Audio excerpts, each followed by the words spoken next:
Tak nám přijela teta Móňa, no. Šla se podívat do skleníku a vzala mě sebou. Říkala, že se musím trošku učit, co v tom skleníku roste. No a tetě se tam moc líbilo. Jenom mě tam bylo hrozný vedro. Já nevím, teta dělá, jak by byla fakt nějaký mimino. Pořád mi říkala, koukni se, to je hroznový víno, ale to pejsci nepapaj, protože by nás bolelo bříško.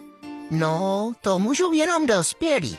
Já nevím, já tomu nerozumím, ale to víno si můžou lidi bumbakňát. Teta říkala, že je po víně moc veselá, tak si to moc líbí, no, ale ono toho vína tolik není. Tak nevím, jestli maminka dá tohle víno tetě. To by bylo na to víno totiž hrozně moc potřeba vína. Takže my ho máme ještě málo, ale okurek máme hrozně moc.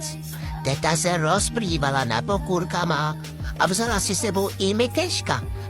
Mikešek se šel podívat taky za tetou Móňou, ale Mikeškovi se to moc nelíbilo v tom skleníku, protože tam bylo opravdu vedro. A já jsem si s ním chtěla hrát s Míšou. Míšo, já si s tebou chci hrát, ale on radši šel pryč. Říkal, že si budeme pak hrát venku. No a teta se začala strašně trbat, protože jí kousnul zrovna praveneček tam, kam nemá. No, teta začala hrozně křičet, říkala, ježiši, to je hrozný, ty mravenečci, no. A pak mi zase ukazovala to víno, to je teda divný. Ty přitom ještě nebylo zralý. No, nebylo teda teplo. Já jsem teď říkala, teto už budeme, protože mě je fakt vedro.